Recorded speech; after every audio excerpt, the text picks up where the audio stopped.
If this fucking thing is Garfield again, I swear to fucking God. Because every time you send me something, it gets closer and closer to his fucking eyes and the art of the deal. And I'm like, what the fuck? It's really funny. Because I haven't... All I did was put it in the one time. I haven't edited it any further. So that's some kind of a Ghost in the Machine type thing.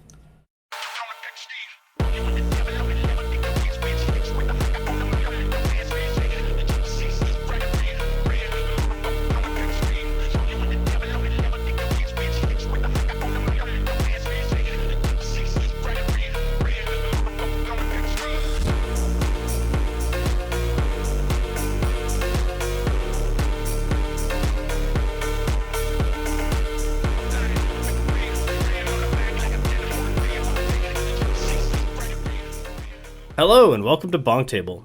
I'm Mass and this is my co-host Mike. Hello. Today we are going to be talking about the Army Rules update that happened on May 22nd for all the factions in Conquest. Our rule of the week is the Vanguard special rule. And do we have anything for Parabellum News, Mike? I don't think so. I mean, the rules are the news, I feel like, which I think was our excuse the other week when the core rules got updated, but, life comes at you slow. Yeah, I've done some reading. There has been, the rumor mill has been turning for another, I guess, the fall catalog, what's going to come out in the fall. So I hope everyone's excited for an episode of that where we go through the Sears catalog 2.0 again and just ramble off about crap. That'll be more fun for us. I don't know about for you, the listeners, but I do like that. They'll like what we tell them to like. Yeah. Listen here, young fella. I had a foreman do that to. Well, he wasn't a foreman. He was like the superintendent, and we were convinced that this guy was senile because he was so old. And if he ever saw my profession on the field, he'd be like, "Oh, young fella, I got to do this thing for me." And it's like, dude, I'm not part of your work area. Like, what do you want me to do? I have no idea what you want. Yeah, it was. Oh my God.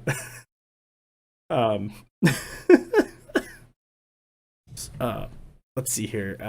For plugins, to let everyone know, BonkTable has a YouTube channel, just called BonkTable. So if you want to look at podcasts, or if you want to, not look at podcasts. I'm doing great here today.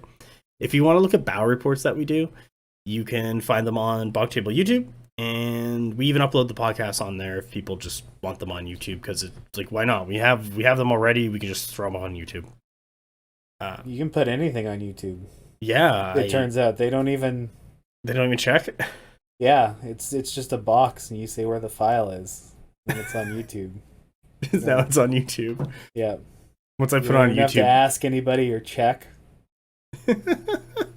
Should I start uploading all my files to YouTube and then delete them off my personal computer so I have YouTube store them for me? Yeah, if you change the name of anything to AVI, you can upload it to YouTube, and then that's free file storage. There you go. That's a secret. Upload it all to YouTube. It's a life hack for free.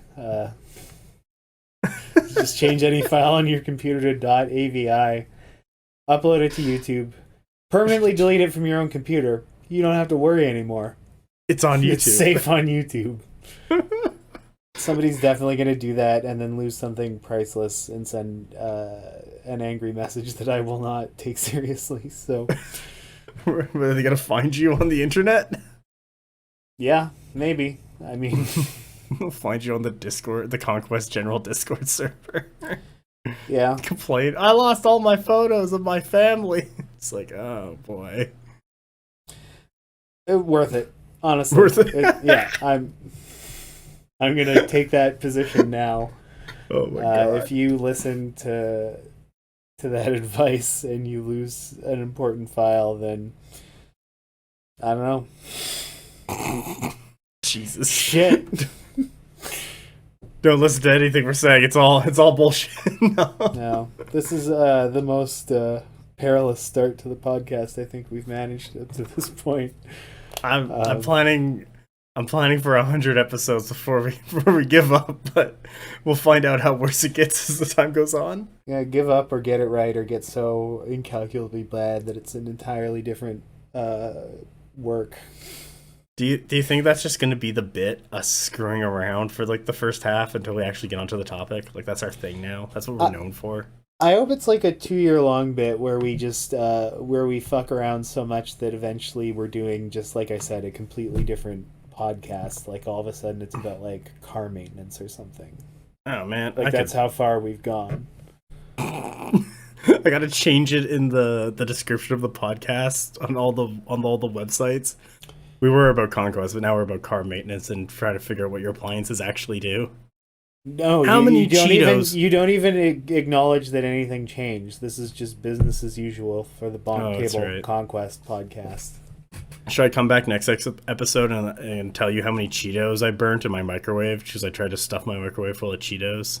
There you go. Yeah, really push the microwave to its limits. Yeah. The one time I tried to do anything to a car, I broke it in a very expensive way, so I think that the specific option that I went with there is amusing for that reason. I can do like minor car repair. Like, oh no, my light bulb's out. I could swap that. Oh no. I found out I might be able to, but I probably shouldn't. Everything I touch breaks and melts in my hands. Why? No. It's because I'm awful. But speaking of rules, or speaking of things that break when I touch them, Vanguard. All right. Let me read this off for everyone. So, the Vanguard special rule: when a regiment with any number of stands with this special rule enters the battlefield from reinforcements, it may perform a free additional march action during this activation. This free additional march can be formed to bring the regiment onto the battlefield. This special rule has no effect if there are any enemy stands within 8 inches of where the regiment arrives on the battlefield. So this, as it says, you just get a free march onto the table, and it's additional one, so you can march, so you can get 3 marches. You can do a march volley. You could do a march take aim volley. You could do a march other thing. Like, you can't charge because you just came on the table, so you still can't charge. But because you use the free march to get onto the table, you can then use the your banner will trigger. So if you have a regiment with a banner, you get +1 to the second march you take. You're +1 to your movement. So if you have a March 5 unit, it comes on a table 5 inches, then your next march will go at 6 inches, and then you'll do another march for 5 inches. So you don't just get the +1 for every march after, is kind of what I'm getting at. Vanguard I actually really like as a rule. I use it a lot as a 100 Kingdoms player because I have an Imperial officer who just gives it to everyone as long as he's the warlord. And we're talking about the army list rules update, so we'll get to him and how that goes. But effectively, it changed so that he does not have to be on the table for his Vanguard supremacy ability to affect all the infantry regiments in 100 Kingdoms. So it's really nice for him. But as a player who uses a lot, I use it mainly just to get my units up the table fast and in a very aggressive position so that I can deal with things that are coming at me for what my opponent is having, or counter deploy really quickly. Or one of them I actually like the most is getting mediums into zones turn 2. Or something I've kind of sort of gone to a little bit is to have a unit of longbows march onto the table either twice and volley. So they'll do march, volley, or they will march, take aim, then volley.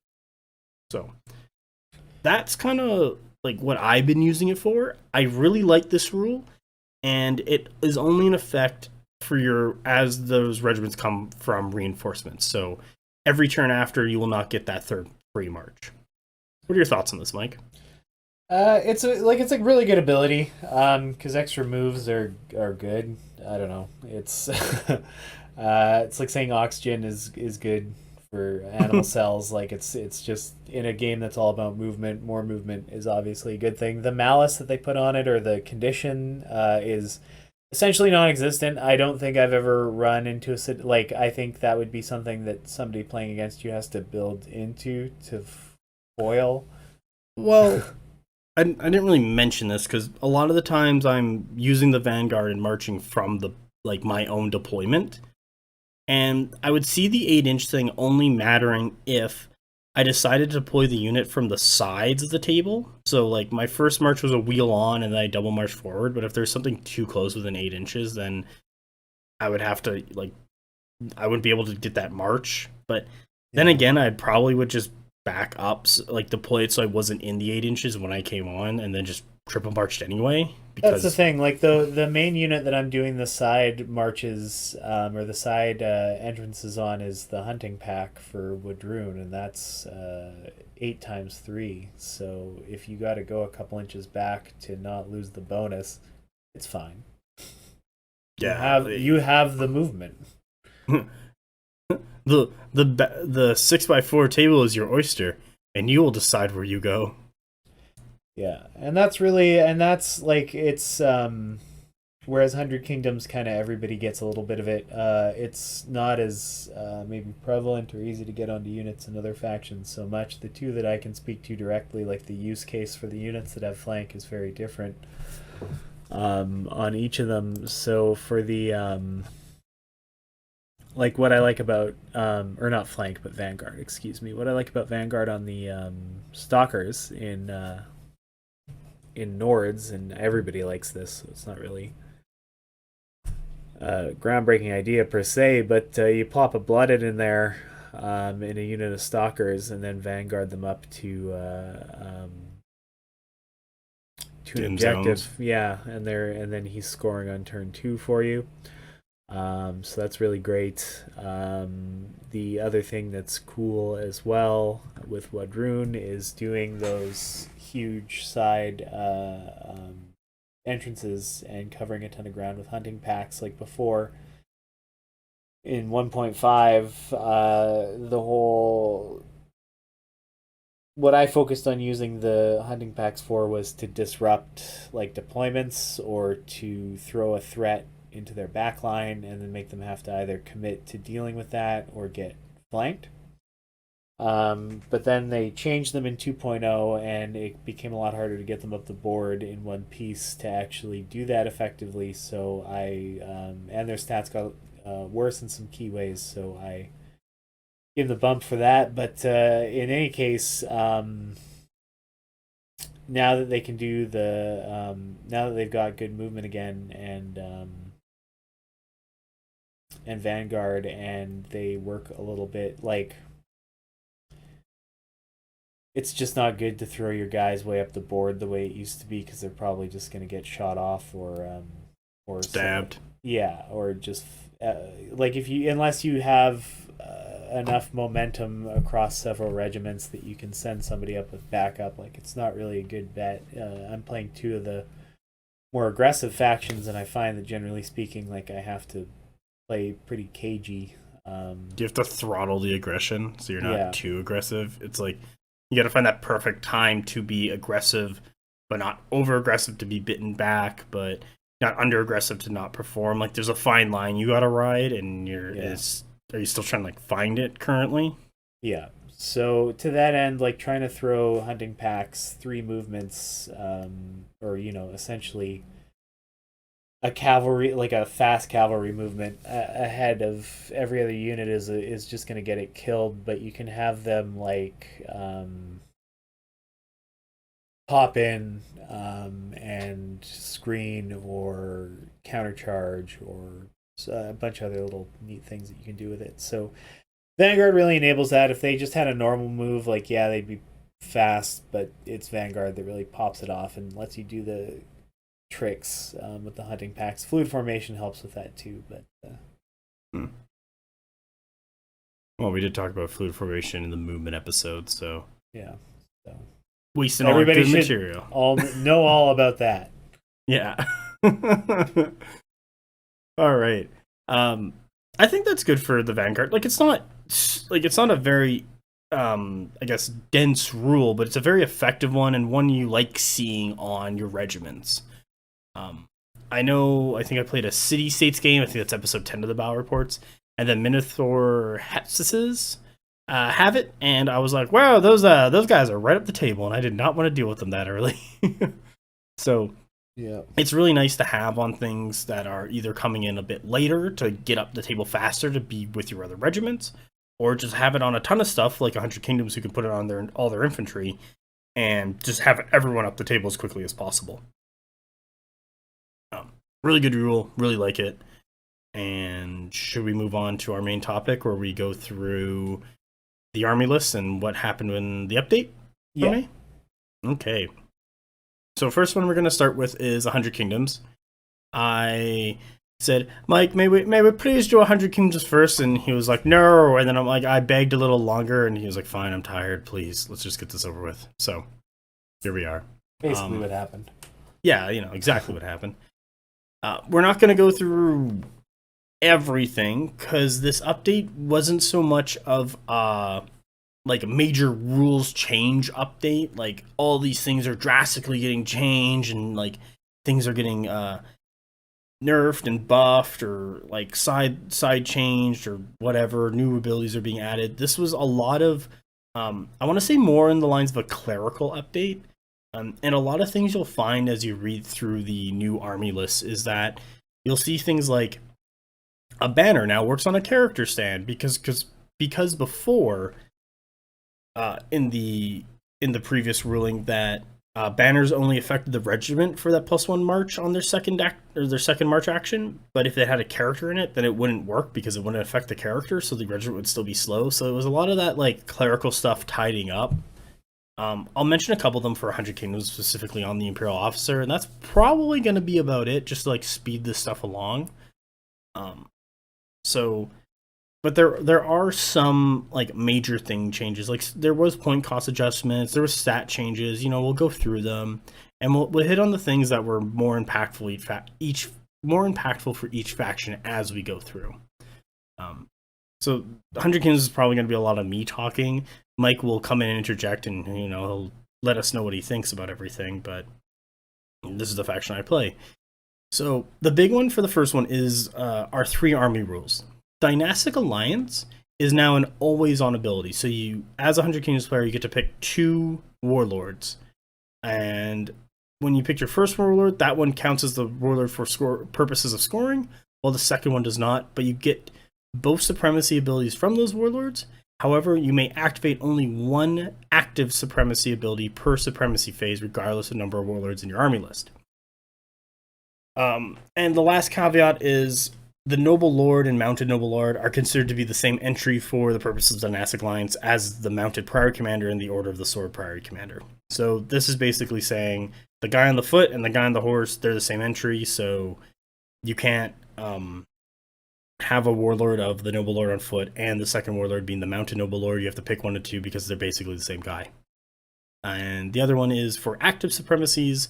There's a couple active supremacies in 100 Kingdoms. The big one is the Theist Priest supremacy, where you have to activate it to then cast buff spells onto the Theist Priest warlord, who then gives it out to all devout units. Oh, and the other active supremacy would then be the Priority Commander's one, where you activate to give bless to everyone in his warband. So you wouldn't be able to activate both of those at the same turn or round. You'd have to activate one, and then you wouldn't be able to activate the other. However, passive supremacies, so the Imperial Officer's rapid deployment, which gives Vanguard, the Mounted Noble Lords, Speed of Horse, those are always considered active, so they both are on while the game is going. No matter what, you don't pick or choose one when you need it. They're just considered passive supremacies and always on, so you just get them. I really like this new change to Dynastic Alliance.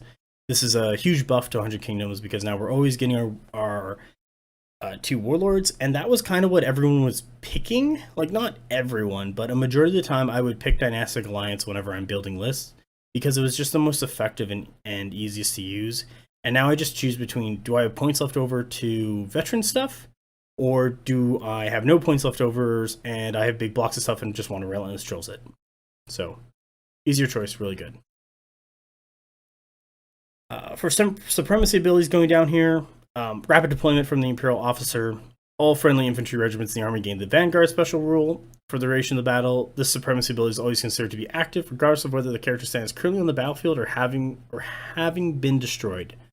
So, if you pick the Imperial Officer as your warlord, this is on for the entire game, no matter what, even if he's dead. So nice.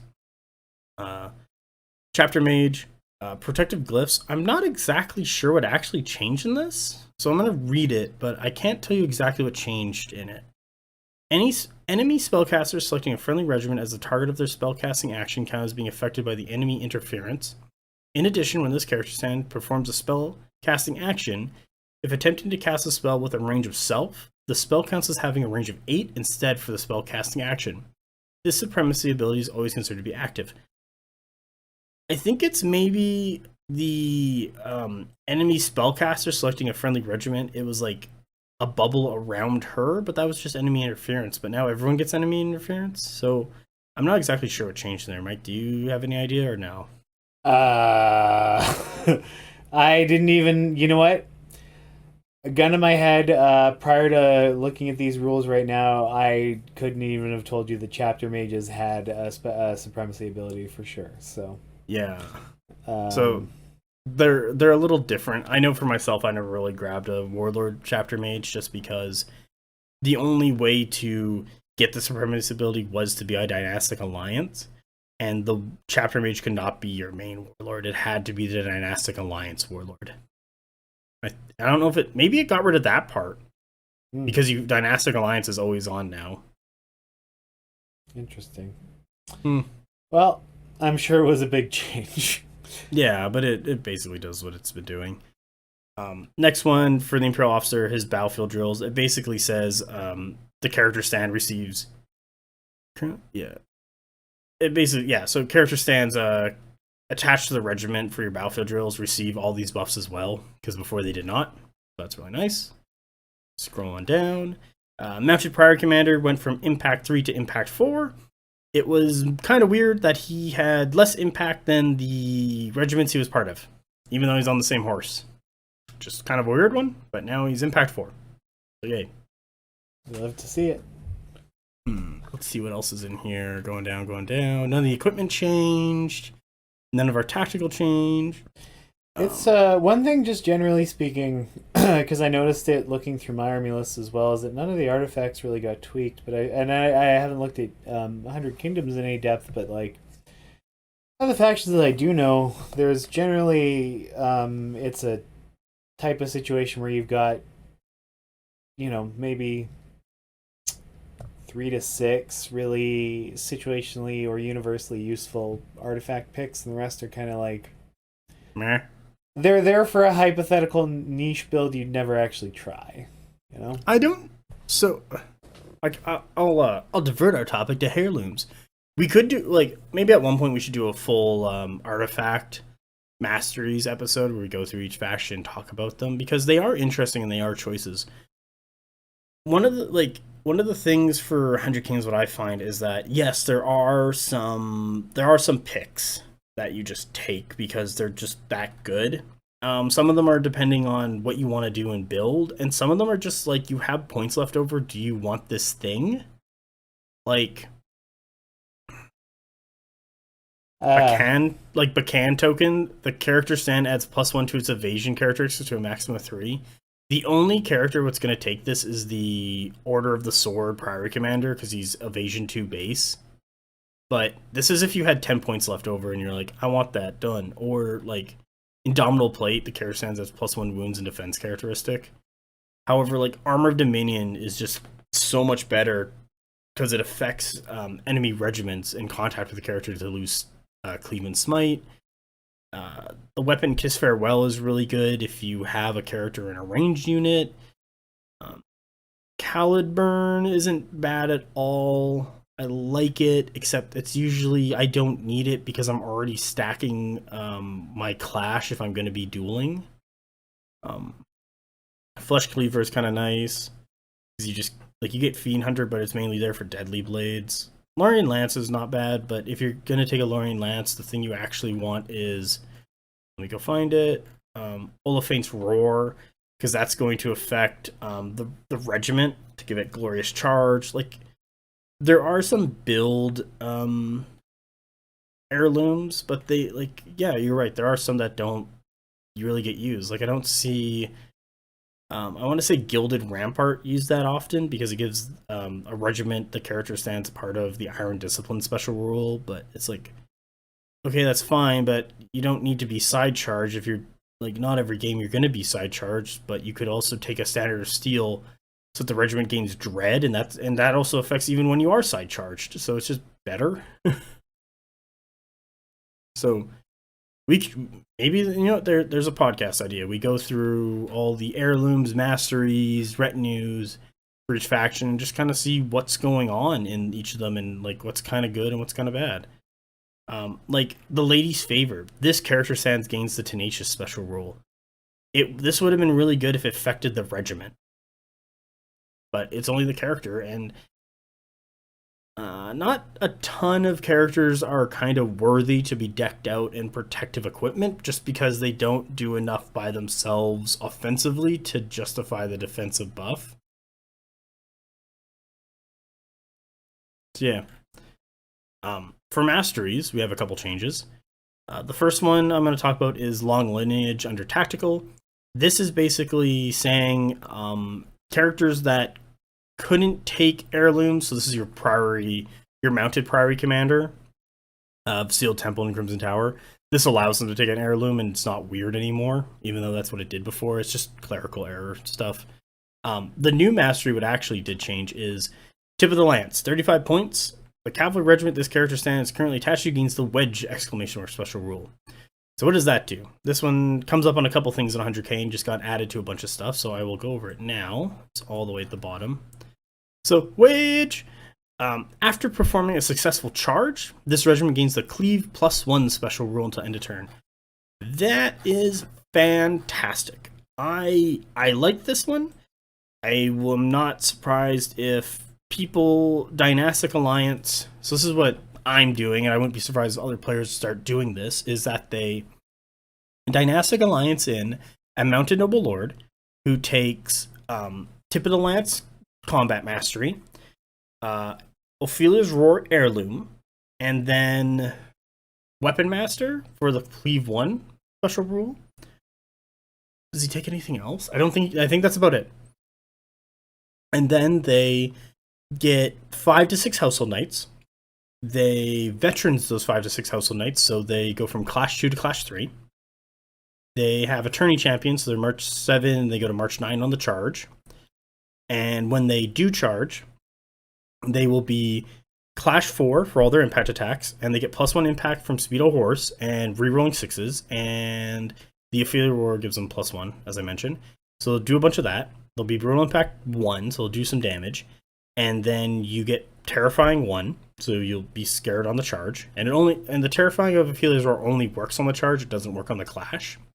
Then that unit will clash, because they successfully charge, they will cleave +1. So they have 5 attacks each, and they're all gonna cleave +1 something. And the Mounted Noble Lord is gonna be cleave 2, because he's cleave 1 base, +1, cleave 2. And you're gonna do a bunch of damage. So I would not be surprised if a lot of 100 Kingdom players start doing that kind of like dip for their list building. Like they get one buffed, like super buffed up unit of Household Knights with all this stacked, and just be really effective with that, because I found that really good in the game I played with them, and I'm actually going to start building lists and playing them more because of how effective that was. And this, like, wedge is a great rule to have with all these other synergies and buffs to actually get that Household Knight unit being the hammer you want them to be. Yeah. All right, Mike. Let me know what you think. Yeah, I mean, this is kind of your show, because at this point, because I don't necessarily mess with this a lot. It's like, it's good to see that Household Knights are relevant again, because they were sort of in some ways, I feel like the slingers of the 100 Kingdoms, and that there was just no reason to take them well, not at the same time as when slingers were not worth taking, but it's the same kind of, you wanted to take them, but there was just no reason to. No, because the other there's better horse, options. options were better, so this does seem like a good way to do it. I've become increasingly trepidatious of putting creating those stacked units because something can always go wrong. Um, And but you know what? I will admit, things go wrong. Like you don't get the charge, you get bogged down and killed, something else shoots you, but that's kind of the way you have to build that unit to make it super effective. Is you do have to stack it all, and it ends up being like 500, just under 500 or just over 500 points. So it is like a quarter of your list, but you will see it do work. yeah, Another thing that happened in 100 Kingdoms is that all the banners got cheaper for all the regiments. So if it was 10-point banner, it went down to 5. If it was 15 points, it went down to 10. And if it was 20 points, it went down to 15. So that actually opened up a bunch of points for 100 Kingdoms. And when I have spare points, I actually go out of my way to add banners now to regiments I wouldn't normally do. So if I have that scoring in a men-at-arms and now their banner is 5 points and I got 10 points left over, I might throw a banner on both those units because it was just easy to do. yeah. See, you are talking about going in and throwing banners on these units and how a bunch of these upgrades are great if you happen to have some extra points, and it's like you might as well tell me that you're gonna go sit down and eat rocks for dinner. Like I can't conceptualize existing in that way. What do you? Like extra points to spend on upgrades? Damn. Must be nice. It is because I like to stack all my upgrades. Yeah. What else is in here? Longbows. The additional stands are 40 points. I don't know if that was an increase or a decrease, but they're now 40 points. I'm not going to talk about all the banners anymore. Militia. There was so in the army builder, additional stands of militia were 40 points, while in the previous army builder it said they were 30 points, and it was confirmed that they were 30, and now it just kind of doubles down on that 30. Going down. Mounted Squires gained Opportunists. That allows you to re-roll attack rolls while in the flank of an enemy. Really nice for our Mountain Squires because they're Clash 2 base, so getting that re-roll with their speed 9, they can get into those side charges. Really good. Hunter Cadre, I believe either... What happened to you? I think they went up 10 points. I think they were 155 before, and now they're 165. However, their banner went down from like 10 or 15 down to 5, so I think they basically had like a 10-point change overall if you were taking the banner, so there's that. I think Hunter Cadre are a really underrated unit, and it surprises me that I don't run into more of them on the table, especially since it's in anything but a mirror match, you're almost certain to find an opportunity to get value out of Fiend Hunter, and Fiend Hunter is a really phenomenal ability when you can make it work. So, like, and at 165 points, why wouldn't you? I don't know. That's just my sort of observation looking at the lists here. Is even with a point adjustment. I think people are sleeping on Hunter Cadre, generally speaking. I felt the same way about Imperial Ranger Corps too, and you know what? I think I was right. So people are sleeping on them. People were, and then they started to. Well, I mean, at least locally, we started to see a little more use with them. I still think that they are another really good shooter for 100 Kingdoms. My issue is that 100 Kingdoms Barrage tops out at 3, and there's a couple things I'd either like to see the barrage increase on. I not necessarily Imperial Ranger Corps, but other stuff, just so it has more shots. And also a majority of our barrage is volley 2 base, except for the Imperial Ranger Corps. Yeah. Like, I think we talked about in the movement and positioning episode, the Imperial Ranger Corps, the shoot and scoot, where you can just like run around and like offset yourself 18 inches from your opponent after shooting at a regiment and then running away. Yeah. So it's available and it's funny, but they're not bad. I have played with them before, and the fluid formation, the vanguard, the shooting, like it does work and it is funny, and you do like get some good shots out of them because they are volley 3 base. But they don't have any like armor pierce or ways to deal through damage, and they don't have enough shots. Like they're not at that 4 or 5 where they can start obliterating smaller light regiments effectively enough before they get shot back. But they are still good. Like, don't get me wrong. This is Imperial Ranger Corps are good, and I have a box. And I'm probably gonna pick up a second box at some point, and I will put them on the table at some point. Just I have other things to build, and I got other things to play. I think there's, that kind of makes me think that I'm starting to observe anyway personally, and I could be way off base because this is just something that I'm seeing in the way that people talk about it. But people only really seem to value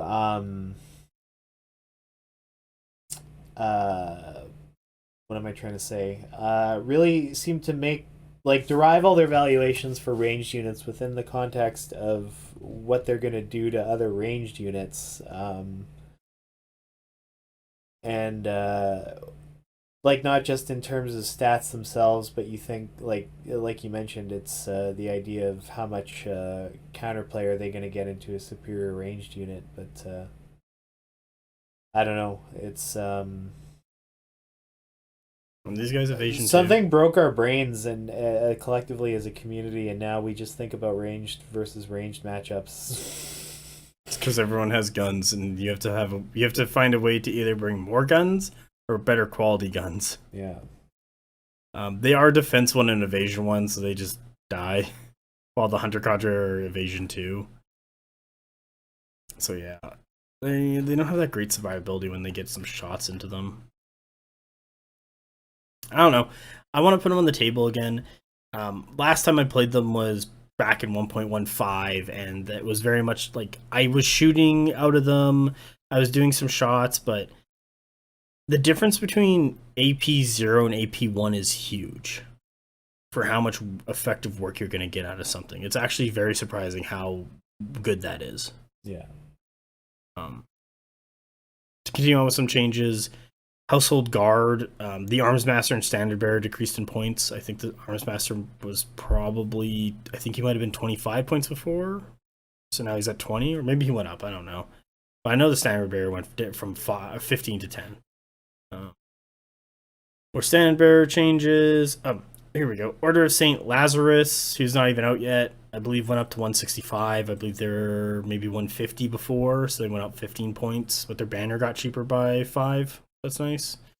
Order of Seal Temple used to be 140. They're supposed that was a mistyping. They're now 170, so they're what they should be at. Banner got cheaper. Steel Legion actually went down points. So their Standard Bearer used to be 15 points. It's now 10. And their previous cost was 180, and now they're 165. So that's nice for me, because that means more Steel Legion are on their way. Yeah.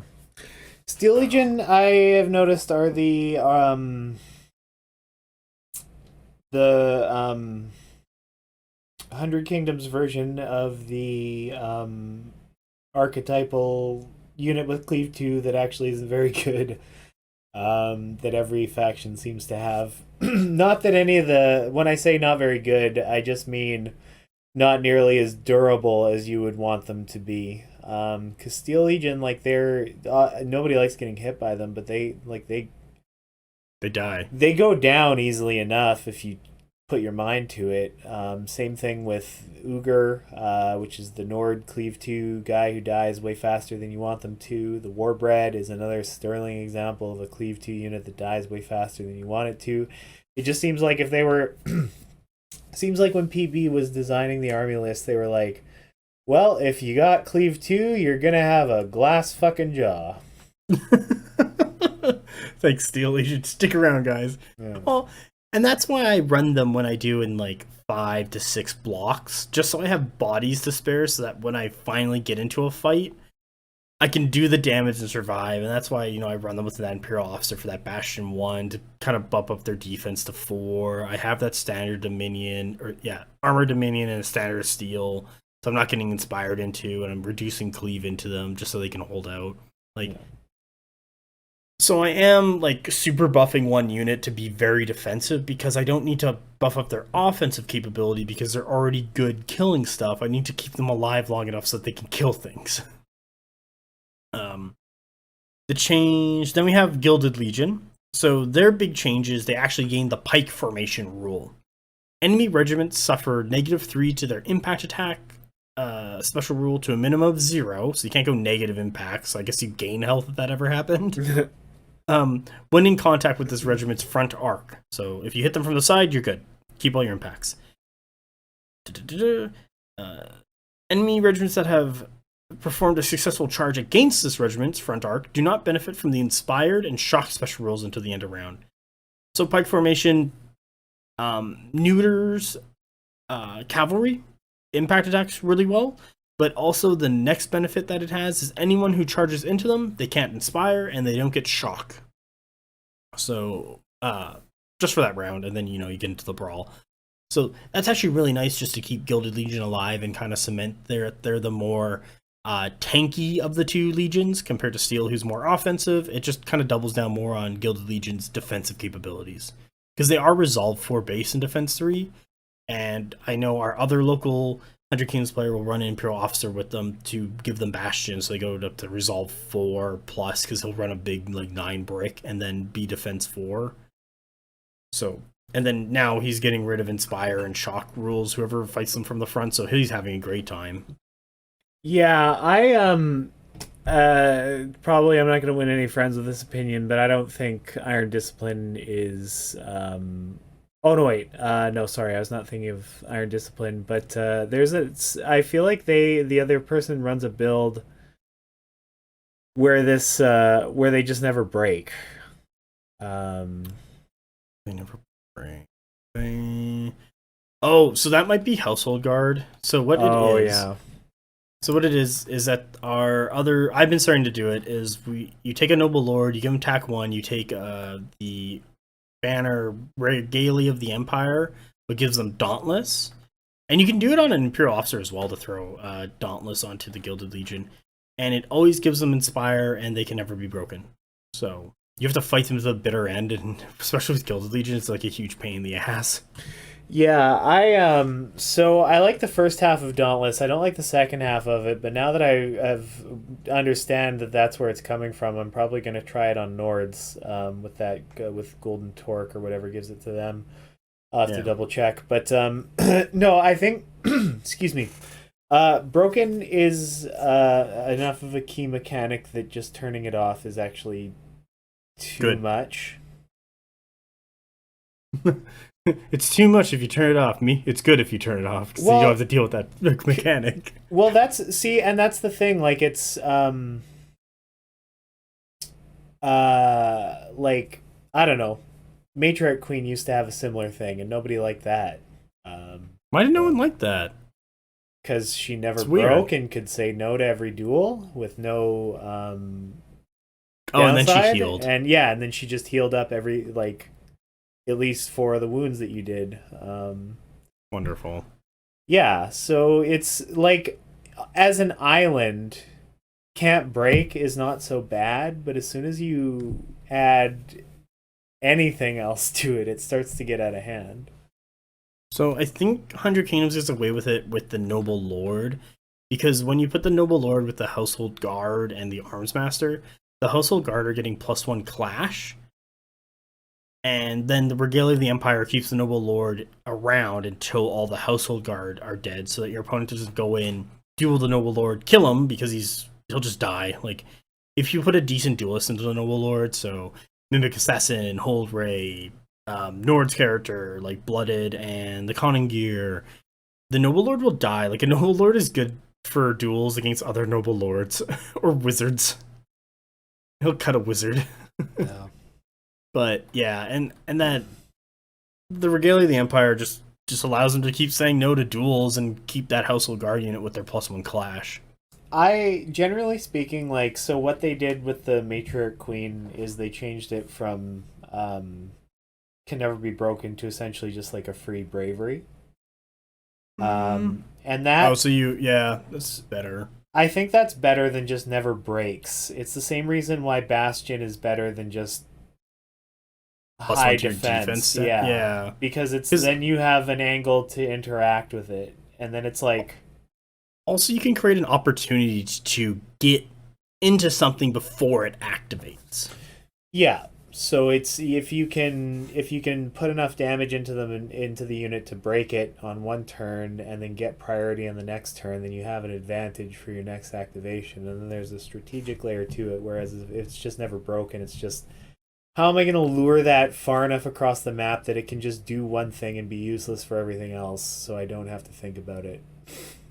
If the listeners want to watch a battle report where what Mike described of breaking a unit and then getting the priority to kill a unit or duel out the character happened before they rallied, check out episode 8 of the BonkTable battle reports. I believe that's 100 Kingdoms into Nords, where Mike's Conning Gear literally does that and kills my Imperial officer. Yep. Yep. So yeah, it's I don't know. It's any of the shutdown abilities I just fundamentally don't like, even when I am the beneficiary of them. So I don't mind them within reason. Like the Noble Lord with it, because it's within reason and he's not doing really anything else besides that, it's fine. It's like, you're gonna have to fight that unit till it dies. With the Matriarch Queen, she is getting more because she is now healing that unit on top of fighting it.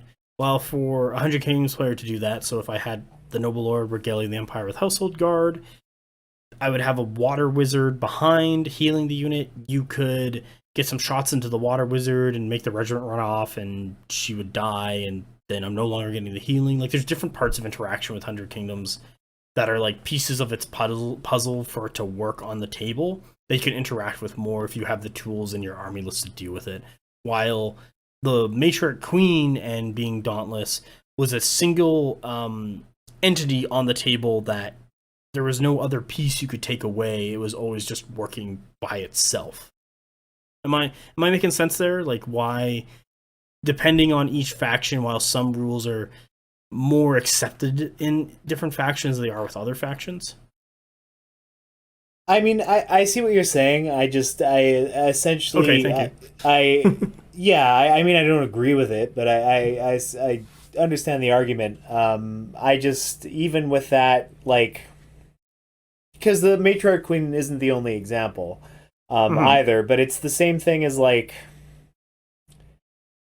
I get that no morale is supposed to be like an inherent part of the Old Dominion like identity, but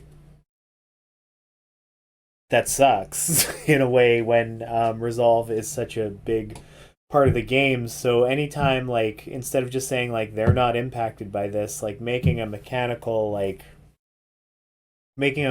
component to it where it's like they're not affected by this unless is always going to feel like better design to me, just because then it's your opponent has an opportunity or an out or something they can try and take advantage of by forcing enough stuff onto it. Like, yeah, like there's more play.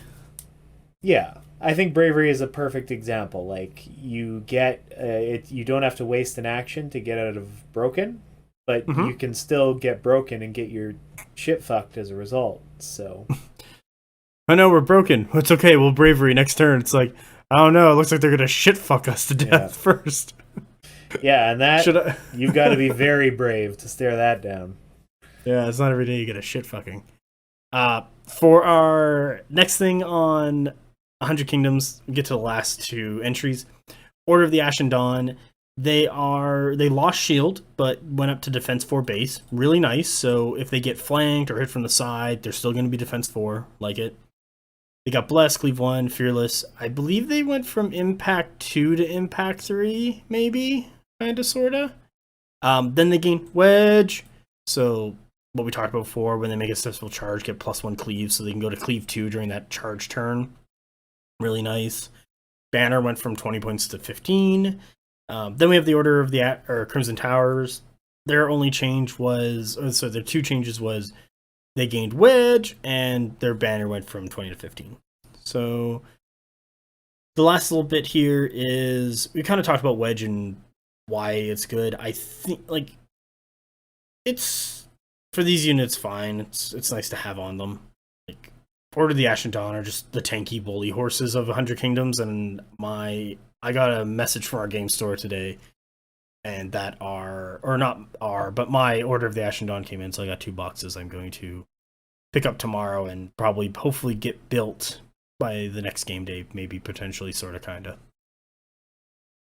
Yeah, I'm really excited for that. The last page is the command models. This just basically says Arms Master works on the Noble Lord. Court Palatine gives a Spire to the characters. Drill Master gives +1 attack. This version has +1 to attachers against the double time draw event. Currently attached character sends up bench affects the officer. So I guess if you have an officer in the effects of the officer. So I guess if you have a character with a Drill Master, you get +1 attack. But I think it was more like the double time draw event. Same thing with season event. Like, these are all just all changes, basically, just say, hey, it affects characters too, because that was what was missing. And that's 100 Kingdoms. We're done. 1 down, 30 more to go. Yeah. What was the next one on the list? Was it Spires? It is. So this will be fun for anyone who plays Spires to listen to two people who don't try and puzzle their way through it. Who have canonically basically said we don't know what the hell is going on multiple times. Yeah. But since I thrive on being a dumb idiot, I'll kick us off here. So the first change is to one of the army rules for the sovereign lineage. Or High Clone Executor only. Yeah, so Lineage, Highborn, or High Clone Executors can choose superior creations, which now reads, when selecting regiments for the Warlord's Warband, you may select that regiment's cost by +5 points per stand. If you do, increase that regiment's clash characteristic by +1 to a maximum of 3, their evasion by +1 to a maximum of 2, or maximum of 3 restrictions and maximum of 2 on... The maximum of 3 restrictions and maximum of 2 on evasion only applies during list building. So, do you know what was going on for this change? I can tell you if you can't guess it or don't know. I think they put the limits there, but other than that, I don't know. So the limits were there, except there was a way to increase your evasion stat above 2 in the faction, except because the limit was there. It during list creation, like, it didn't say during list creation or during the game. So you'd increase your evasion to, let's say, 3, and then it would go back down to 2 because you couldn't surpass 2. With this change, it allows you to go past 2 after list creation. Barf. Yeah, that's what was going on. So Spires players were like, why is this happening? This seems really weird. Is this intended? Parabellum was like, yep, it's intended like that. And it's like, this is still really weird. You should probably fix that because that doesn't make any sense at all. And so they did. There you go. Well, good for them. Keep going. So in that, one supremacy ability is changed for Lineage Highborn, Legacies of the Ark. When creating your army list, select one Lineage Highborn or Mimetic Assassin character stand in your army. That character stand may select up to 3 mutations at no additional point cost instead of purchasing the number listed on their army list entry. This supremacy ability is always considered to be active regardless of whether the character stand is currently on the battlefield or having been destroyed. I'm not exactly sure why this changed. It might be that one of the mutations gives something to something else, and if the Lineage Highborn died, then they would lose it, but now they keep it going? Like, that's my guess. Yeah, I feel like most of the... I mean, not knowing what I'm talking about in the slightest, it seems like, just generally speaking, this is tightening up the language in an army where you have a lot of weird, potentially unintended interactions that can occur. So, yay! It like the final line, obviously, I don't know why I throw that into sentences where nothing is actually obvious. But that's something that I catch myself doing as we record these. But it's considered to always be active whether the character stand is currently on the battlefield or having been destroyed is sort of a copy-paste text that got added to a lot of supremacy abilities to clarify timing stuff that had come up the way that they were written before. So that's probably at least a component of this. Yeah, I think that's really the main difference. I'm sure somebody will correct me, but send all your angry hate mail to whatever name Mike is using on the Discord, because I am hiding in the 100 Kingdoms channel talking to people about 100 Kingdoms. Yeah, don't get me. Yeah. He'll apex predator you. Yeah. Smack you to death with a dinosaur. It's the way I know. Yeah. High Clone Executor got for their tactic ability, currently attached character stands do not receive the draw event for suppressed pain. Get Bastion 1, and also he does. Yeah, that was clearing up. That's again clearing up a technicality that emerged from the way they had set up the rules. So this avoids double Bastion on a regiment, which technically was possible, but because it was not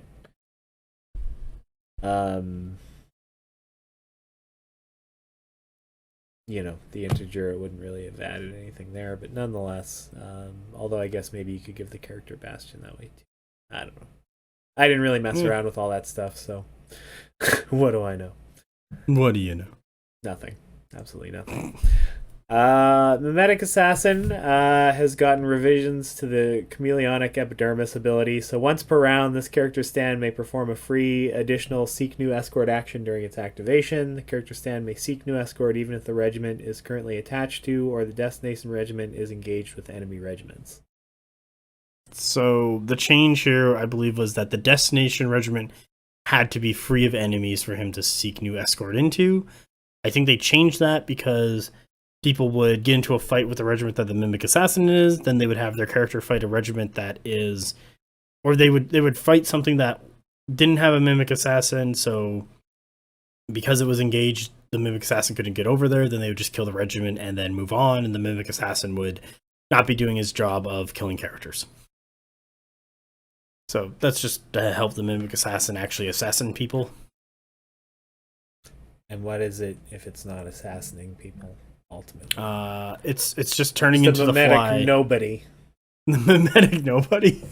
I wanna get artwork of the mimetic assassin, like sneaking into places and trying to like blend in, and it'll be like, Matron Queen, we've delivered this new apex predator to you, and it's just a mimic assassin with like wearing feathers and shit and roaring, and it's like perfect. Get it on the battlefield. And it's like blending in Hitman style. I'm into it. You read that. I can't say those. It's under mutations. What? Cascading degeneration? Yeah, that's something like you would do. So I'll quote the revised text. Aura of Death 4. All right, thank you. Next. That takes us to, where's the next one? I was just looking at it. Plague Lord. All right, red text. Aura of Death 6. That's it. So, but for context, Aura of Death got adjusted because it changed mechanically. So, a bunch of the numbers got adjusted. So that's why there's the only revisions there. But the Spires actually got some changes to their equipment and upgrades, which, from the factions that I looked at, is very wild to see. So, yeah, get some Aura of Deaths. Ferromancy's changed. I'll just read through these. Ferromancies are active at the end of the draw command step and before the resolve draw event step is resolved.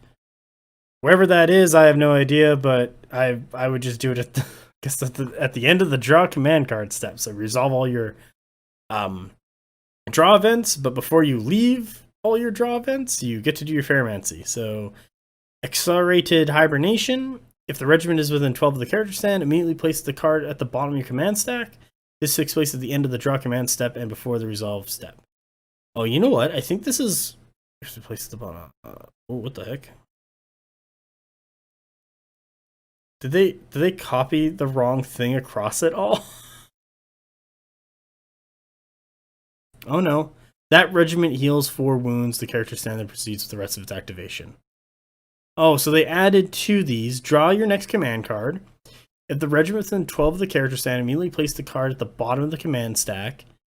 This takes place at the end of the draw command card step and before the resolve draw event step is resolved. The regiment gains the Tenacious special roll and rerolls morale tests of 6 until the end of the round. The character stand then proceeds the rest of the activation. Okay, so this is a lot of like... I think before you would draw the next command card within 12 of the character, and then it would activate and gain that special ability, but now it just throws it on the bottom of your deck so you can draw it later. Yeah. And it just specifically calls out when you do this in the draw events, I guess. So that kind of looks like that. Next, we got Force-Grown Drones. They're purposely mindless. When a character is attached to its regiment, the regiment always uses the highest resolve characteristic in the regiment, including modifiers, even when broken. So this is just clearing up that they get the highest resolve possible no matter what. Vanguard Clone Infiltrators. I guess this is the first time I've taken a good look at those. They get, it looks like, drop to Volley 2 and Barrage 5, which is fair. I think there were 6 before and Volley 3. Yeah, Jeez. that's a little... speaking as somebody who gleefully uses bow chosen and slingers, that's a little much. that's a little much, guys, especially for 180 points. Like, come on now. Yeah, that's very... I would say this unit is still very good and still very strong.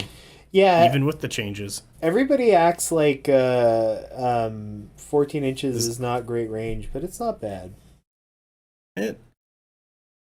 It's Fireforger 14 range and shoot a hole through an entire barn, the next barn, and the third barn. Yep. Yeah, their 14 inches is not the deal breaker that I think a lot of people have made up their minds that it is, but that's just my opinion. Yeah. Well, next time we get a game in, we'll do Nords versus 100k, and I'll shoot range 18 Merc crossbows at the was it the Bow Chosen or range 14 now? And then you'll walk up and shoot me anyway and kill me. Yeah, that would be interesting. But yeah, if I use longbows, they're 24-inch range. Ugh. There we go. That's disgusting. Pelt you with shots. Onslaught drones, supposedly they missed burnout and they got it back.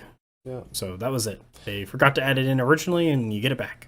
Burnout's good. I think it's usually worth the risk, especially no, not especially. I think it's a good option to have because it's very often just straight up worth the risk. Prowlers gain deadly blades and loose formation, so less shots coming into them, more damage when they actually hit something.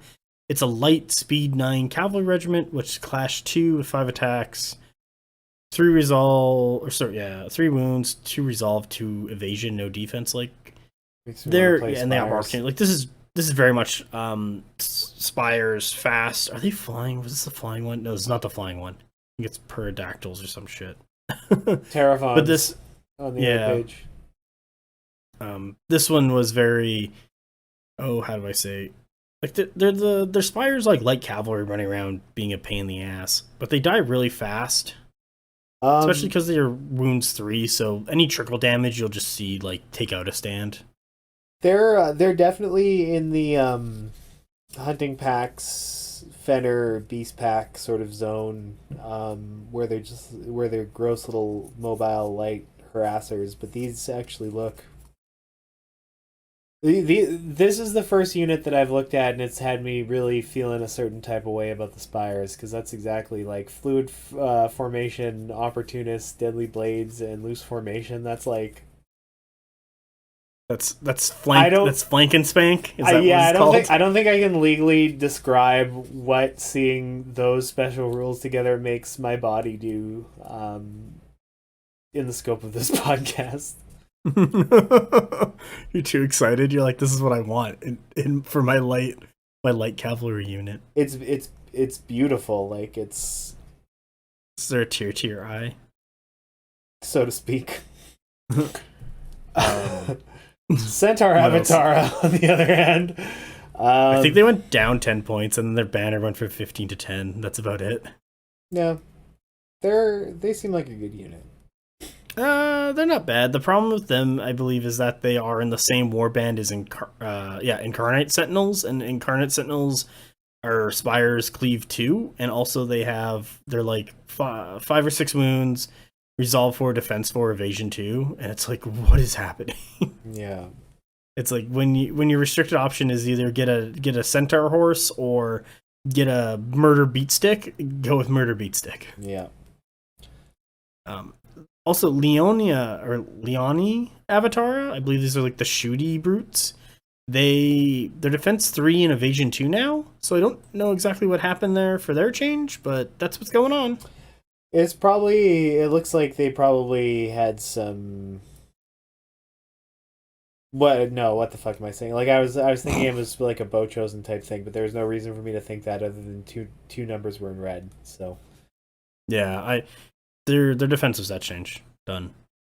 Desolation Beast 170. I have no idea what this was before, but it's now 170, and it's Aura of Death 8. So yeah, go Desolation Beast, desolate more. We then get to command models. The only change here is the word Perspector.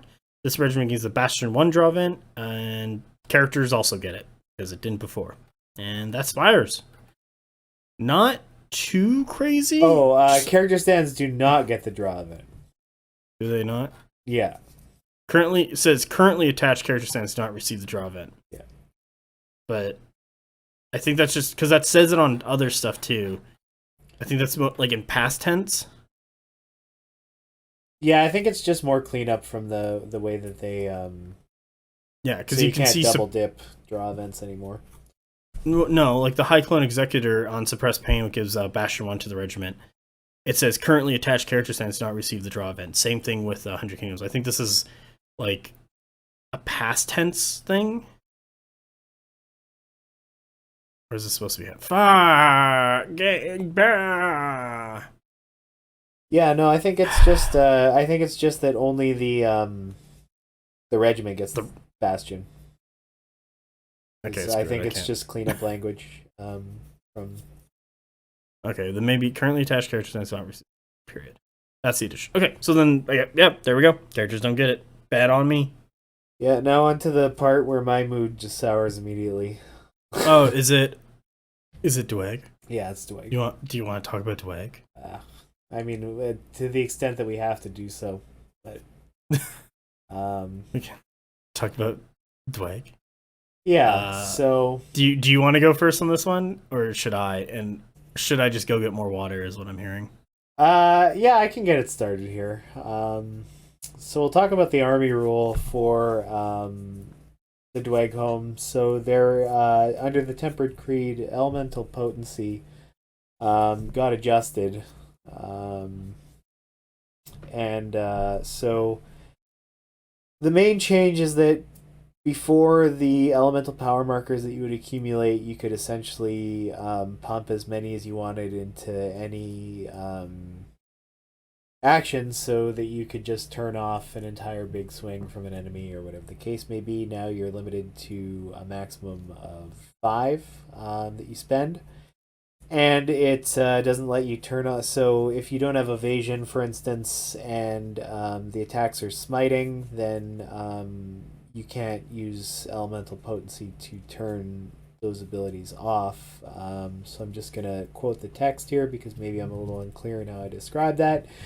Using a marker has to be declared before the roll you wish to pass is made, and then make the remaining rolls. If a regiment would not be normally allowed to pass a defense roll, parenthesis, in the case of a special rule like cleave or smite, etc., close parenthesis, then an elemental marker cannot turn that roll into a success. So you can't do something that would be otherwise impossible within the context of the rules interactions. So it's a nerf to that ability for sure, because it was objectively a fantastic ability with no downside before, and now it doesn't really have a downside. It just has a very minor limitation. But when normal output for a unit is probably going to be in the 4 to 9 range at the best of times, being able to shut off about half of that is still nothing to sneeze at. So it's still very good. It's still a very capable ability. Adding the limitation that you can't turn off stuff like smite or big cleaves is just reasonable given the raw power of the rule. But I'm sure people are going to disagree with me on that. But and I'm back. Perfect timing. Yeah, so I was just explaining the changes to elemental potency. It's still an absurdly powerful ability, even with the limitations that have been put on it. Yeah, I think it got buffed a bunch from version 1.15 to 2. Now it's been kind of brought down a bunch, but it's still good. Like Yeah, like a bit of me is like, why is this in the game? yeah. I said I'm it, kind of. and I'm going to repeat did? it because I Okay. want you to. Well, not that exactly. I said something, and I'm going to repeat it because I want you to validate me. But in a game where the normal attack output of a given unit is going to be around 4 to 9 hits, successful hits, on a given activation, being able to shut off 5 of them is still extremely powerful. Oh yeah, like, I believe before this podcast episode goes live and comes out, Battle Report episode 11 will come out, and that's Dweg versus Wadroon. And I didn't even bother using Elemental Potency because, as while I played Dweg, I didn't need to. Like, the faction's natural defense being so high, like 4 base, you don't need this rule. Like, it's kind of like a rich get richer rule, and they've toned it down and brought it in more, but it's still a really strong rule. Like, if this rule was on Spires, Hundred Kingdoms, Nords, Wadroon, I think it would be more balanced and in tune. But because it's on Dweg, who already have a high defensive stat line, it's really just like you're doubling down on the thing that they're really good at already. Yeah. So it just makes it oppressive. Yeah. That's essentially my opinion of things. Yeah, I don't know what else there is to Hey, say at least it got toned down something. So, and also there's more ways to kind of interact with it with that counterplay of Cleaver Smite. But if the regiment that you're targeting has evasion, well, you're still shit out of luck. Yeah. Want me to go down here and read some of these off? Yeah, I mean, we can pretty much just fly through this, I think. I mean, I can keep going if you want. Sure, I'm thirsty. So the supremacy ability that changed is the Hold Ray. Reg they've changed the text to read that they get +2 to the attacks characteristic of command stands in the army. It's nice. Yeah, great. All your leader stands get +2 attack. That's kind of nice. Yeah. Nothing to sneeze at there. Arden Caraway got his movement up to 6. I guess so he doesn't slow down a unit that he's attached to. Yeah, because the Flame Berserkers are now at speed 6 as well. We'll get to there when we see them, but that's why. So he can join that unit and not slow them down. Moving right along under the upgrades, so the banner, until we have to, got the Bastion language fixed that you can't double up. This was one where it was a +1 that it was giving, so oh yeah, that's one it where has to be actually... on an objective zone. And currently attached character stands do not gain the draw event. So there we go with that one. Yeah. They added a new artifact for them, the Chthonic Flame. So this one is not Chthonic Flame. This is actually Flaming Weapons, I believe. They just changed the name of it to represent what it's doing better. I see. And also I think it went up 30 points. Well, you reroll successful resolves when you're getting wounded by that character stand. This also applies to spellcasting actions. Yay! Why not? Flaming Oratory, thank you. The regiment this character stand is currently attached to gains Bastion 1 draw event. Character doesn't get it. Yep. It's on the Argent Kilowatt only, so that's kind of nice for him. And I believe Hellbringer Sorcerer went up 10 points, so it used to be 15, now it's 25. Tempered Seal Shaper spell. This regiment gains the Harden +1 special rule until the end of round to a maximum of 2. I think it was just Harden 1 before, but now I think it went to Harden +1 and put a max cap on it. Argent Kilowog is Resolve spell. Loses broken status if it had rallied, and also puts Inspired on them as well. So it's not. It's less corner case now. Flame Berserkers, movement 6, Aura of Death 2, stand bear 10 points. Yay. Yep, that's a real good unit for what it is. The Aura Death got reined in a bit, but still Still a good unit. Like they're still a Resolve 5 light. They're also 6 attacks and 5 wounds. Like this is a very for good 170 points. Yeah. Yep. What a bargain. Yeah, and that so Hold Warriors went up in points, but I'm hard pressed to find a scenario where that's going to seriously impact what anyone was doing with them. So Hold Warriors were kind of your restricted tax unit because I think they were the cheapest, and this just like the points increase basically just kind of cuts upgrade options off of stuff, or you're not taking as many banners, kind of thing. I think the increase was to try and rein in Dwegh's points because they're just so effective for what they're doing that it's like, okay, we're gonna change the points up a little bit. Same thing with like Dragon Slayers and Magma Forge. Like Dragon Slayers used to be 200, now they're 210.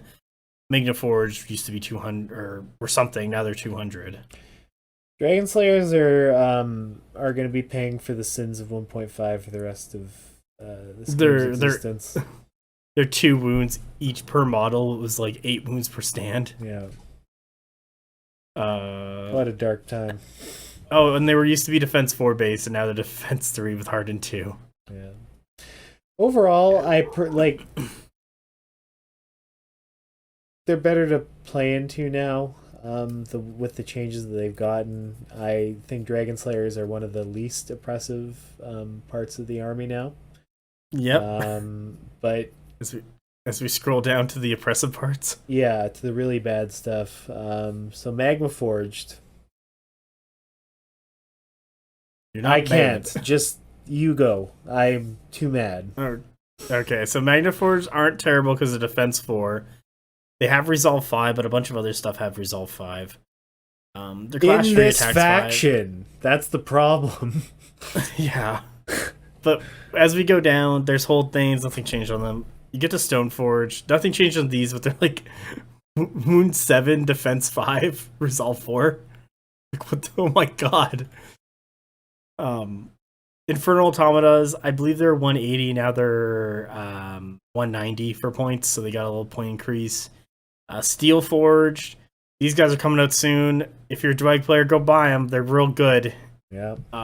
We have done the game. They are very good, especially if you put tempered Steel Shaper buffs on them, because they're your restricted options for tempered Steel Shaper, and you start using those elemental potency points to reduce damage. Like your 210 points, your 5 wounds, Resolve 4, Defense 5, Evasion 1. Like you're just a wall. People are smashing into you and doing nothing. Yeah.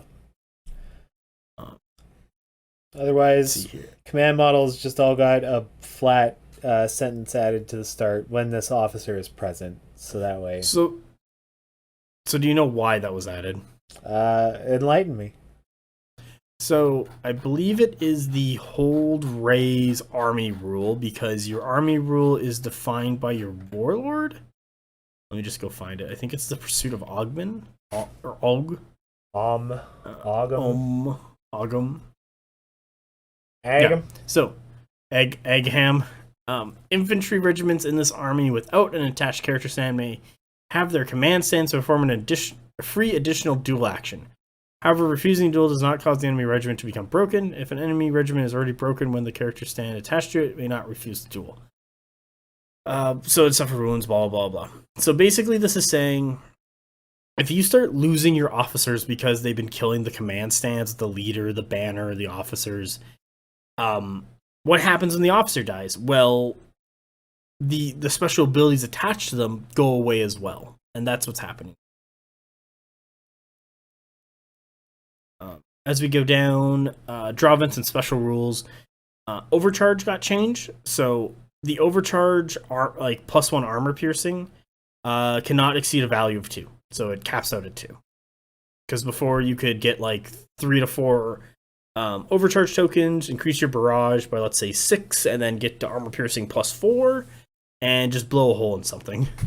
Now it just stops at +2. So if you're spending more overcharge tokens past 1, because the Hellbreaker Drake is AP1 to begin with, you just increase the barrage value at that point. So that kind of rings in the Hellbringer Drake a little bit. Overall, I don't think anything was really a buff per se. I think a lot of this was just nerfs on Dweg. There wasn't like major nerfs. It was just tiny point increases, like 10, 15 points here. Some things got cheaper. I think like banners got cheaper. Like I think the Flame Berserker banner used to be 15, now it's 10. So they kind of just mixed up the points. What happened was I made a list and I had 2 units of Infernal Automatas, and I basically dropped one of them, added a stand to the other unit, and then I spent the remaining points on just character upgrades and officer upgrades, and that was it. So it does add up, but it doesn't change what Dweg is doing. Yeah. They're still effective, they're still being defensive, they still have really good output, like they're still doing what they always did. Should we get moving? Yep. What's the next one? Is it Wadrun or Nords? Nords. We're gonna talk about Nords. You gonna talk about Nords? Yeah, I can kind of take the lead on this one, I feel like.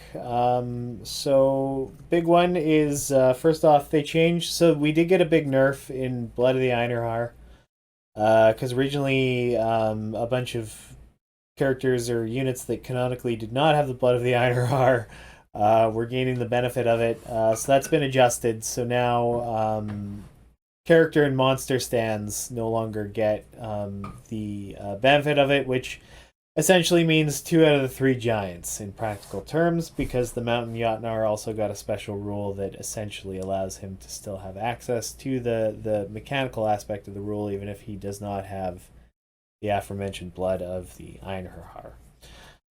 He does now because he ate enough of them and he drank all their blood. Yeah. That would have been a satisfying explanation to me, that we could have left it there. But nonetheless, so moving on to supremacy abilities, this is another faction where the activation timing got clarified. So Call the Hunt got the text, this supremacy is always considered to be active while they're on the battlefield, of course.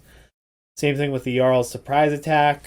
Shaman's Call to Storm got the biggest adjustment there. So now the text reads, during your reinforcement phase, choose 2 friendly regiments per round, currently not on the battlefield, and after rolling for reinforcements to gain the Vanguard special rule. This supremacy ability is always considered to be active regardless of whether the character stand is currently on the battlefield or having been destroyed. So it got the other revised supremacy text, which specifies that it's always on whether he's on or not. Which obviously it's easy enough to get a shaman on the board turn 1 and then have that benefit for your turn 2 plays, but that isn't always the way that you want to be doing it, and so this way this ensures that you get to the full benefit of the supremacy ability, which is great. It definitely ups the utility of the shaman by a considerable degree. Also it's available turn 1. Yeah, that's the other thing. So you can make sure that your lights are really getting, ideally, all taking advantage of the Vanguard in order to push up in a way that they're going to be able to support each other when the time comes, because it will come very soon if you're that far up the board. No real adjustments to the characters themselves. They pretty much are the way they are. I don't see a single thing that's changed there. Same thing with pretty much all of the upgrades except for Rune of Shielding, which got the additional text to specify that the character stands also do not gain the Bastion 1 draw event. Perfect. So that could have been expected. Honestly, compared to other factions, not a huge amount of changes to speak of to the Nords. It's just the ones that we got were impactful. So Bochosen got a point cut. Sorry, you were going to say? Oh, man. No, because it's only impactful to the things that mattered. Yeah, essentially. That's pretty much spot on. So Bochosen got a point cut, which is nice, but they got their defense and evasion stats reversed. I usually run Volva as a warlord, so that wouldn't impact things too terribly much for me in any case. They got the nerf that nobody was expecting to their shooting, which is it got cut by 2 inches to 14 inches, but they keep the same barrage, the same elite stat line, and the precise shot ability to fish for smites, which is what really defines them. No, I think. You can't bless them anymore, so you can't fish for smites. Well, you just can't fish as well for smites. Oh, okay. But still doing the same thing you're doing. What was like moving volley 3 or take aim volley 4 and shooting at people. Yeah, and they've also gone down 10 points per stand, so it makes bringing a single unit of 4 stands maybe a more effective option. Yeah, it's something that I would definitely look at. Trolls got a buff that unfortunately doesn't get them there. They gained Oblivious, and their regeneration was bumped up to 6. It's not bad. It's not. It's just if they're ever broken, you can't regenerate. Yeah, it's tough if they break. They still have pretty bad defense. They still have pretty middling clash. Attacks. They used to be cleave 2, if I recall. Yeah, in 1.5 they back were in the cleave olden 2. days. But then they had the problem of also competing with Uger and Mountain Yatnar for essentially the same profile. Yeah. Also, there were 2 wounds each. Yeah, that too. Fenrir Beast Pack, my beautiful boys. Well, hold on. The pups. Regeneration 6 can now bring back an entire stand because they're wound 6, but it doesn't do enough to bring back more. Well, because they'd be wounds 3. But yeah, so you could bring back a full stand every turn. Yeah, but or then you get broken.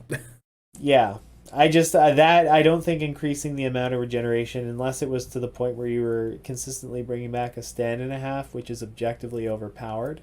Yeah, we don't need any more of that. Yeah, there's it's hard to find that balance with healing, but what if they had a rule that said they can still regenerate when broken? That might be a little bit better. I think they start to get there, but I don't know if that gimmick is enough to make them a take when there's at that point value in that role, they're competing with almost the entire faction. They're competing with the Volva and her Valkyries. Yeah, for an anvil. Yeah, exactly, and no other unit, even not even Huskarls really measure up. So you just can't beat Valks. Yeah, those ladies, so still. Yeah, I'm gonna shut up. Like, they're good. Yeah, they're extremely great unit. No complaints there. I was gonna make a bad joke, and I realized nope, we're not doing that. Yeah, well, I was gonna try to gracefully move along, but I guess there's no hope of that now. No. Fenrir Beast Pack, though, I loved them so much. I still do. I don't think that they got worse necessarily. They did increase in points, but they were so close to the mark of perfection for a backline objective holder that it was only a matter of time. They gained loose formation out of the deal, which is not terrible. I don't know if it's worth 20 points good, but it's good. I would say it'd be worth 10 points. Yeah. But maybe 15, but 20's kind of getting over it a little bit. But the truth is, it's disingenuous to say that you're paying 20 points for loose formation because they were probably undercosted in their previous form. Yeah, but they were also a restricted option for the blooded, and they were the best back-end objective holders. So you had to, if you were doing list design, you wanted a back-end objective holder that was good for its price. You have to then go into the blooded, you have to go find a mainstay, and then you got to go grab them as a restricted option, while other good objective holders are just mainstay options that just sit in zones. Yeah, I was just rebuilding my list for Nords today, actually, to play around with it and see what I wanted to do in the wake of these revisions. And essentially, when I'm building a list, and other people do things their own way, but a blooded in a unit of stalkers and a Fenrir Beast Pack is essentially just like a packet that I throw into every list, because then that's all of your objective capping, and then everything else can focus on killing. That's your butt scoring right there. Yep. Score them butts. Yeah, no, having two cheap scoring units that can just sit back and do nothing, or as with stalkers and a blooded, can sit on the edge of that zone and still shoot to contribute. Yeah. is really good. And when I was running that 5 character list, there was a lot of that when I was looking to building it. Was like, I want things to sit on objective score, and I also want them to contribute to fights. How do I do that? Yeah. Yeah, and Fenner, I've found, in addition to being great, just like objective holders, is they complement other regiments really well because they've got opportunists and fluid formations. So it's pretty easy to, if you can afford to get off the objective with them, they're pretty good at, force multiplying and getting things down faster once something is stuck in. Or running across to the other objective. Yeah, exactly. They can cover a lot of ground. They're just a great unit. It would take a lot more nerfing to get them to the point where I would feel even questionable about taking an MSU of them. They're just 150 points. I still would think about it. You still would? Yeah. I mean, I'll take hunting packs for almost as much. So yeah, but hunting packs can't score. Yeah, well, that's just it. So why? So that's all you've done is prove my point that they're you're welcome. Worth 150 points. But anyway, I could talk about my good boys all night, but that's not how you make a podcast. So we'll talk about Siotnar. Yeah, Siotnar is he needed a buff. What did change? Like, did he go up in points? Did he go down? Did he gain more attacks? Did he lose attacks? He's movement 7 now. I don't know I think that's an increase of his speed. Yeah, he got a bump in speed. He got more attacks, and his points went down, if I'm not mistaken, which I could very well be. And he just shoots gun at volley 3 and clashes, and he gets a free gunshot. Yeah, he could do 2 gunshots a turn. Oh, he's range 8. Yeah, so it's not like the Siotnar is. I don't think it's a better option than the Ice Jotnar. Even still, it's got a bit of a different, I guess, use case. Like Fiend Hunter is really good, as I've mentioned. So if you can get, like, if you have a reason for it, it's almost worth. You do some good work. Yeah, it's worth taking as a monster killer, but all things being equal, when Ice Jotnar is costed the way that it is and statted the way that it is and has the abilities that it does, the choice is still an obvious one to me. But I'm jumping ahead of myself because we have to talk about the Mountain Jotnar in the meantime. Hey, he went to movement 7, no longer movement 6. That's really good. Yeah, Mountain Jotnar continually proves to be an unglamorous but solid option for the faction because he still gets... Have you? Yeah, he's great. Go ahead. He's cheap because you can run him on and just kill an objective zone, and it's really not a big deal. He can one-shot it in a single activation. Spiteful Revenge gives him the army special ability, which is really useful when you're throwing 12 attacks and flurrying. At Cleave 2. Sorry, 13 attacks and flurrying. Yeah, oh yeah, that's right, 13 attacks and flurrying. And he doesn't lose any output when he takes damage, which makes him, I think, more appealing over the Ogres overall. Yep. Yeah, just like the model is really uninspiring. I'm gonna be honest. Is the plastic one, the resin one that's coming is better. I think episode 1 on YouTube for Moon and Positioning, I usually throw up a meme picture for the entire podcast, and I used your Toy Story of him being thrown away. Yeah, because the new one has been announced. Yeah. So people could actually play with a nice looking Mountain Jotnar, what looks like an ice and sea Jotnar. It is nice to have that visual consistency, for sure. But yeah, I like the movement change, and I also like that he gets the army roll. Yeah, I think he's I do think I'm probably gonna wind up running an Ice Jotnar and a Mountain Jotnar in the list that I'm building now. Sorry, to go back to the sea Jotnar. As I look through his rules and abilities, he kind of reminds me of Nords, like the Nords version of an Apex Predator for what he's doing. Yeah, that's fair. He's statted and has abilities that are similar, but his big thing is that he also has Fiend Hunter, but his big thing is also that he gets to shoot his range 8 gun into something with Armor Pierce 1, and if you're in melee with it, you can go up to Barrage 8, so you get 8 shots at Volley 3, and you're going to be doing Clash 4 into something like Cleave 2 with, and also your Fiend Huntering. So like this, the Sea Owner is kind of the apex predator of Nords giants. Yeah.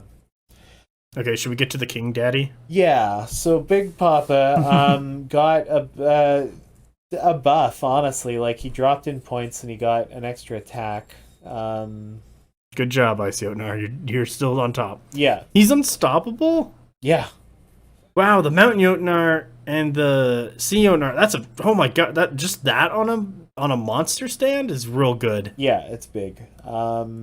The spells he casts all have a use case that's very like it gives him, in case, makes him useful as a support piece, because you can mess up other activations if he's gaining, like if he's making up ground or whatever the case. Rhyme Storm is an extra attack, which is, can never overstate how useful that is. And Ice Armor. Well, the nice thing about Rhyme Storm is you can do a double march 14 inches and just shoot out a Rhyme Storm. Yes, exactly. And where's the spells at on this thing? Encase makes it half the move of the regiment that gets hit by it. Rhyme Storm is 2 hits per success, and Ice Armor gives him +1 defense. So if you know you're going to take a hit, getting him up to D4, yeah, nothing wrong with that. D4 or R4 is it's good. Probably my favorite Star Wars droid, am I right?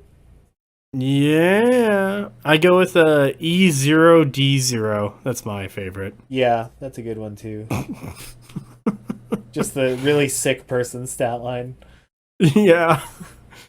Attacks 40. Yeah. Just instant dies when something attacks them. It's just like, what is that? Oh, that's just a suicide bomber. I'd run that. I'd do that. Yeah. I'd run 50 monster stands, but they're just explosions. Yeah. So in terms of the command models, it's just clarifying that character stands don't gain the draw events. So whoop-de-doo. Nords. Yeah, done. Nords. Done.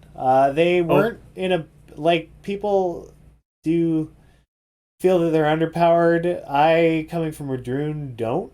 I don't think this changes too much of what they're doing in the first place. I don't even really know what it necessarily significantly reins in. I think it allows Bochosen to die faster and be closer to die faster. Yeah, like Bochosen essentially got a nerf. Everything else is kind of comes out side the wash, grade or buff. Like trolls are still trolls. Yeah, you weren't using trolls, so they can do whatever you want to them anyway, or whatever they want to them anyway. Fender Beast Pack had it coming, but they're make them cost more. They're still good. Yeah, loose formation is a buff, but yeah, overall, Nords didn't come out too bad from the adjustments. People will argue that they didn't come out too much better, but most of that, and this is just me giving my opinion again. I feel like this is one where I have to preface this, but people generally have been of the opinion that the army rule isn't impactful enough. Okay. Why? And go on, please. Well, and I don't agree with it, so let me come right out with it right there. So basically, I think people are assuming that it's something that they are going to be building around, or it's going to be like a huge benefit, whereas this is just like a... I think the army rule is not intended to be the main event. Like, it's an output smoother for when we take the losses that we know that we're going to get. It probably needs something.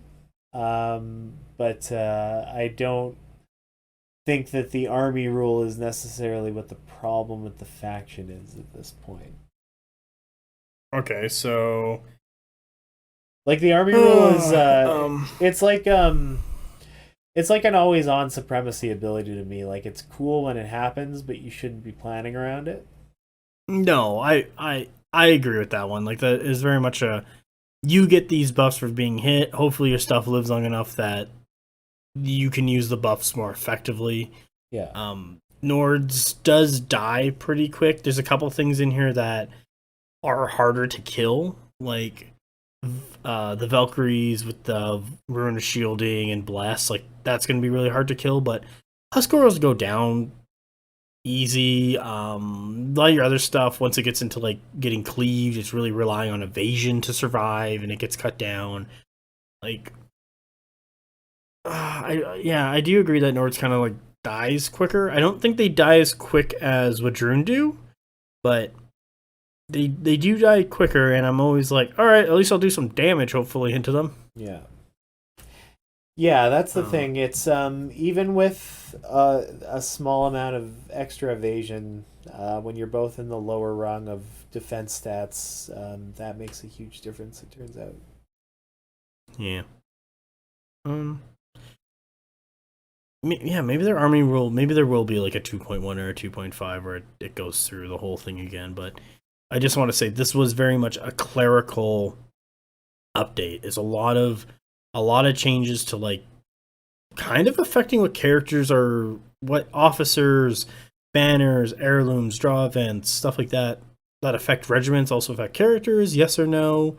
Tiny up a bunch of rules. It wasn't as big sweeping update I think a lot of people were looking for or wanted. Yeah. So I just want to put that out there because the game has changed a bit with the army, the core rules change and the army list change, but not as huge as maybe people were looking for, I feel, and find. Yeah. So with that, I think we're kind of going to wind down for this episode. I know the previous episode was like almost 4 hours, so we're going to try and keep it down a little bit.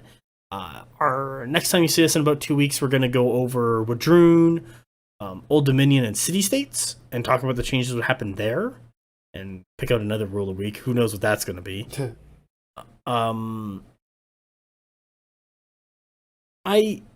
I think overall I'm happy that changes happened, and I'm happy they, touched on things that had to be touched so far.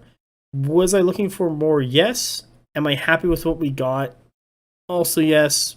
But there's a couple things I want to see done more to the armies and the game itself as time goes on. Yeah. They've communicated through various channels that they don't necessarily want to make it a super heavy-handed update, or that will not necessarily be the case with adjustments going forward. So this might have almost maybe been a skew too far in the other direction, I personally think, because there are some things. It was. Sorry, I'm interrupting you. Oh. Is it too light? Is what you're getting at instead of too heavy? Yeah, like I think they could have done more, without going nuts. But I understand why they were kind of playing it safe. So, and that's not bad because like you can keep doing stuff later on. Like you can revert some things that didn't pan out. You can change some things that you thought were okay, but obviously weren't. Like. It's not the end of the world, and we're still playing the game, we're still looking at it, we're still theorizing, we're still lift building, we're still coming with strategies and ideas on how to play, and these changes do change up the game. Like, one of the big ones was the Dweg list I played for episode 11 of the Battle Reports. The original list, I actually lost a regiment in it, and so it's a regiment down from what it used to be at. So, the point changes have affected Dweg in a way to make them more expensive and lose options. The defensive changes on Bow Chosen allow them to die easier. The buffs and point changes to 100 Kingdoms allow their things to be more effective in damage because they weren't doing damage before. Looking at you, Crimson Towers. So yeah, these changes are there. So is there anything I want to plug? Yeah, so things I want to plug. We have a YouTube channel. It's BonkTable. Find us on YouTube. We got Battle Reports. Come and check them out. These podcast episodes are also on it, but you can also find this podcast anywhere you listen to podcasts. So check that out. Apple, Google, Amazon, Spotify, anywhere else. Like, it's all over. Mike, is there anything you want to plug? No. No. I'm cute. You sure are. Yeah, just thought I would remind people out there of that fact. In addition to being a professional wargamer, I'm also a cutie pie professionally. So. Professional cutie pie, my God. Aren't you also #1 Nord player? Yeah, #1 Nord player, #1 Wadroon player, #1 word pronouncer, the total package. thank God someone can pronounce something out of the two of us. Yeah. I'd be so screwed. I'm like, that's how I think it sounds. And I'd have my one friend send me, he will send me, he'll listen to shit I say, and then he'll be like, he'll type it to me and like break it down in like the different syllables and how to say it. And I'm like, oh, okay. Yeah. My soul would leave my body if that happened to me. Yeah. It's like, thanks, man. I'm like, man, I do appreciate it, but god damn it. Yeah. So catch us next, I guess in another 2 weeks when we talk about W'adrun, Old Dominion, and City States. Yep. I hope you guys have a great time. I hope you're enjoying this podcast and any of the other content we create. And bye. have a wonderful night.